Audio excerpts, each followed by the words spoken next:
Hi again, it's me, and today's topic, or right now I've got time before I go to a meeting, is snobbery at its best, and it's basically get off the pity wagon. It's about people who happen to be blessed or lucky to have work, to have a job, or career, and they look down on those who don't, and assume that all of them don't want to work and are lazy and are pigs and they, it's that kind of really bad nose in the air attitude that really gets to me, because most people do want to work. It's just that work is so hard to find these days, and especially with people who've been out of the workforce for a long time and are trying to get back in. For me, for instance, I chose to stay home to raise my kids because I tried when the first two, I had four, the first two were still in diapers. I tried to go back to work and work part-time even and raise the children, but by the time I came home, I was so exhausted I didn't want to talk to my kids. I didn't want to bother. And I had to go, whoa, wait a minute.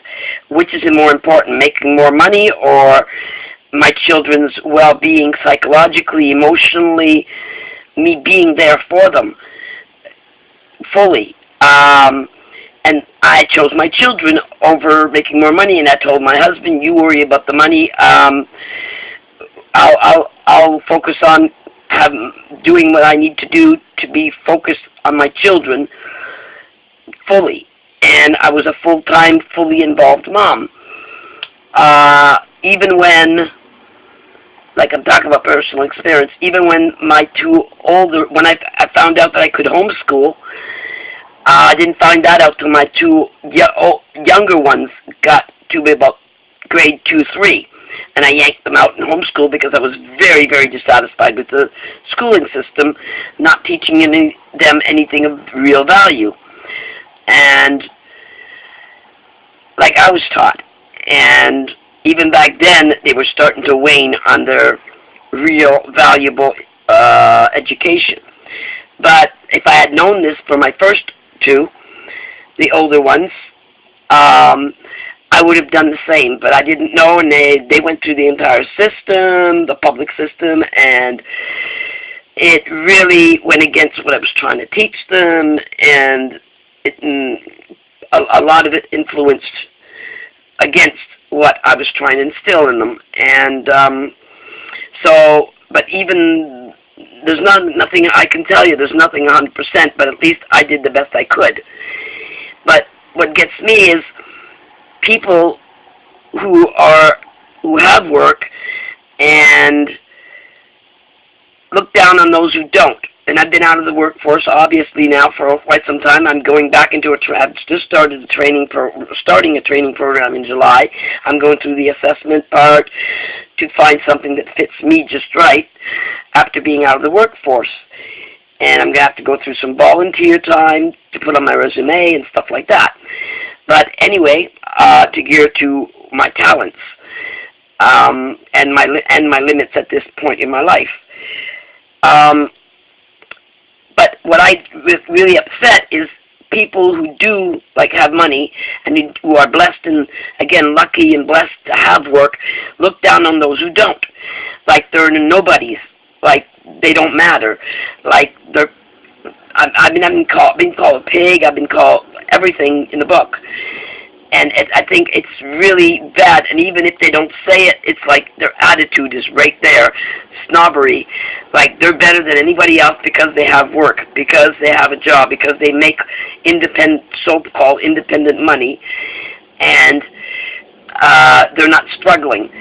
And it's as if, and especially, and it really gets me, is the ones that have come from a struggling situation, background, and they completely forget what they came from. They're better than anybody else, and their struggling background never existed. They act worse. They actually act even worse than those born into wealth. And those born into wealth are, a lot of them, I didn't say everybody, there's a few exceptions I've met where they're not snobs, and when when they help, they want to really help from their heart. It's not something they're doing out of charity work or whatever. Like, you know, they don't treat you, a person who's having problems financially, like a charity case, which I can't stand. They don't allow us dignity. Those who have trouble finding work, they are not given the dignity that they should be given. It's just a matter of having problems finding work. And it's not like they don't want to work or be productive. I mean, I've been going a little nutty since my kids I've all grown up trying to find work on my own, and I'm having problems. So I'm having people helping me, basically, to retrain me or bring up my skills and find a good place for where I'm going to be paid work, obviously, eventually paid work, where I'm going to be happy where I am, and it's going to be designed to fit my needs and my limits. And so I can feel productive, because it's like I was very productive with my children. I did so much, and I wrote books during homeschooling of my children and in between, and I had to stay organized. So obviously I've self-learned a lot of different skills that can be used out in the workforce. So I mean, we're working towards secretarial, or like not legal secretary, because that's a lot more. I'd have to go through a lot more, and I don't have that time to spare because I'm already 51. So I've got a good 10, 20 years in me if I get the right job that doesn't require a lot of physical hardship, but all basically brain work. So we're looking at the writing field for me, the secretarial field, maybe a little elder care. I can do some elder care because I've got good bedside manners for that. And, you know, there's many things that we're looking at, and I'm going for a fuller assessment today. But I'm trying to get back in the workforce, and I don't see, like, I could see other people. I'm not the only one. I can see other people doing the same sort of thing. And being looked down on, with all the efforts we make, being looked down on isn't helpful. Just because somebody's got to work, you know, to look down on somebody who doesn't. Well, at least I work. That kind of attitude I hate, because it's like they're acting like they're better than me because they happen to be blessed and lucky enough to have a job. You better hold on to that job, because, you know, before you know it, you could find yourself in the same position that I am in, to get back to find work again. So it's not right. It's judging, and it goes under the category of judging, and it's not right. It really peeves me off, and I'm sure it peeves off a lot of people out there struggling, trying to work, whether it's in the U.S., whether it's in Canada. I happen to be in Canada, happen to have some systems set up here to help people get back to work, and I'm using one of the systems organization to help me get back to work. It's a progress. It's baby steps to see where I fit in properly, and still be happy where I'm going to be. So I don't know. I needed to talk about this. I find this is an issue that a lot of people can relate to, especially these days, because work is so hard to find. Good paying work is hard to find, and let alone just regular, like, you know, just low wage work even. It's all like, I don't know, it's so many people that have work take that for granted. Take it for granted that, oh, it's so easy to get a job. No, it isn't. I've gone through, for the past 15 years, since my last kids were self-sufficient enough for me to go return to work, I've been trying to get work on my own, went through the whole resume deal, the entire process, and in those 15 years, I got condescending attitudes for the few meetings that they did call me back, and have a meeting with, and they get like they act like they're about to hire me, but they're not hiring me. They, and I got one call encouraging me to keep going, but yet they can't hire me. Like, why bother calling me? To tell me my resume is so great, that I've done a lot, that I've been busy. Yes, I've been busy trying to doing all kinds of things, but I've been doing my personal thing around the children's needs. They came first. I put everything on hold that was my personal reach in order to work around the children's needs first. I even co-wrote a book with my husband, and we had fun doing so. He played all the male parts, I played all the female parts, per se, wrote for, and never knew what we were going to throw at each other, but, and it's still waiting to be published, and like secured and published with a lot of other work. But while we were doing that, we had fun, and we covered the monitor on any parts. We covered the monitor. It's time for serving the kids lunch, or it's time for doing whatever that involved the children. So it's like whatever we were doing, we put it on hold.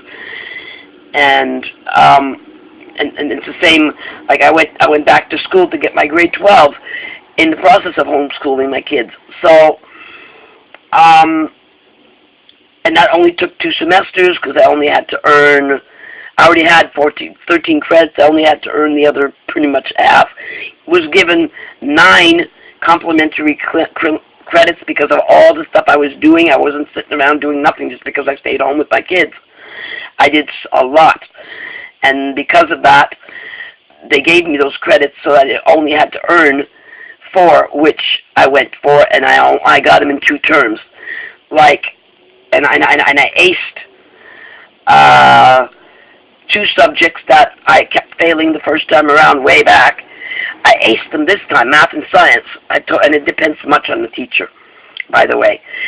This time around, I got a teacher that didn't stay in his nose in the books. He told us to use whatever we can relate to get in our minds to understand what we were doing. I aced it this time. Subjects I could never even pass before because I didn't get it.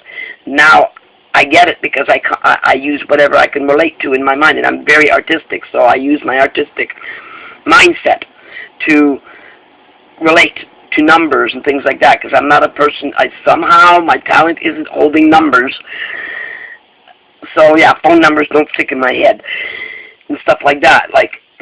But I'm going to get used to it when I get training. I'll get used to it again when I get my upgrades in computers and office stuff, and it's a matter of routine, getting myself into a routine, getting myself going again. And I've already started putting myself on a day routine to make sure that I'm available for my, it's like going to apprentice almost during this training program. It's day hours. So I'm getting myself used to getting up at a certain time and be ready, so that when the time comes, I start my actual course, I'll be in the swing of things. But mainly, but I hate it when people who have work make like people who don't work are nothings, and that is not right. So I think many people would agree with this. Those who don't, well, I don't know where you're at, where your mind is at, because it isn't fair for you to judge a person who isn't working and assume that they don't want to work. There's a few out there, yes. Actually, there's quite a few these days of the younger generation that really don't want to put a lot of work into it. But for some reason, that work ethic kind of escapes them, even though they were taught, I'm sure, by the parents at least, I would think. But I taught my kids a work ethic, even though we had trouble. There's still the work ethic that's important. And so, of the older generation, my generation, I was born on the cusp of change, per se, right? So, some in my generation went one way, and some went the other way. Well, I chose the old way. I chose my heart, couldn't help it.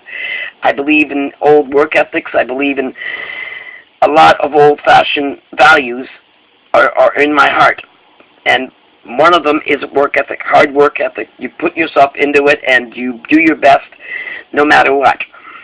No matter what it is, you throw yourself 100% into it. And my thing is, I couldn't throw myself 100% in both work and children, so I had to choose the children. For me, my energy levels were not high enough to do both, and I have personal issues with that as well. But that's a different subject about career parents. But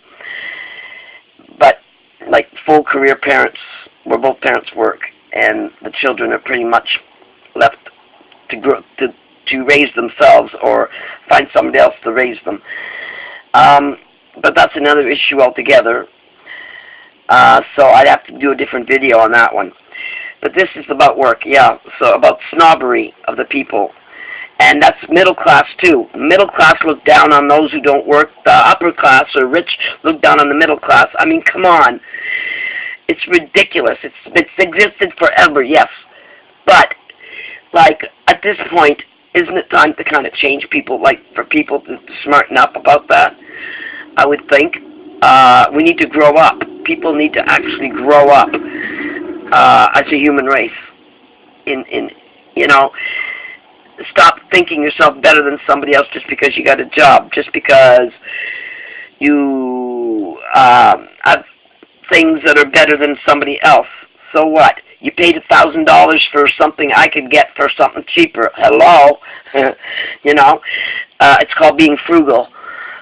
Not cheap, but it's called being smart and frugal with your money, not wasting it on buying things that you could pay less for somewhere else. Meanwhile, you're paying a fortune, wasting your money on items, and items decay. As far as I'm concerned, I'm Christian, so I don't put all my faith in physical items in this world because they're all going to rot away. The spirit does not rot away, but the physical does, including our bodies. So, you know, it depends on what you put your faith in. I don't put my faith in money. Money is a means to get other things in life, but it's not the end-all and be-all as well. It's nice to have a comfortable level of life, but if you have to struggle, it's part of life, and it's part of the adventure. And if life was too easy, it would be awfully boring when you think about it. If life was absolutely too easy, I would think it would be absolutely boring. So, there's so many things in life. But the one thing people need to remember, especially those who are blessed and lucky enough to have work, you need to remember that you are blessed and lucky to have work, that not everybody has that, and that you need to not get off the pity wagon too. Don't look at people who have a hard time financially as charity cases. That takes away their dignity. You want to help, but don't help because you feel pity for them. Help because you love them and you have a relationship with them. You know, I can't stand people showing, you know, making like, oh, poor girl, poor guy. You know, I can't stand people like that. Like, spare me the tears. Like, you know, if you can't actually help, don't help. And if you're helping because you feel pity, I don't need your help. Sorry, leave me my pride. Leave me my dignity. So anyway, that's about it. You can respond politely, like before. You can respond and give me your thoughts, whether you agree or not. Just don't be impolite about it. Have a good day. I'm off to do what I need to be doing today, so have a good day, everybody, and take care. Blessings from the heart always, in Christ Jesus. Make sure you stay safe. Talk to you later.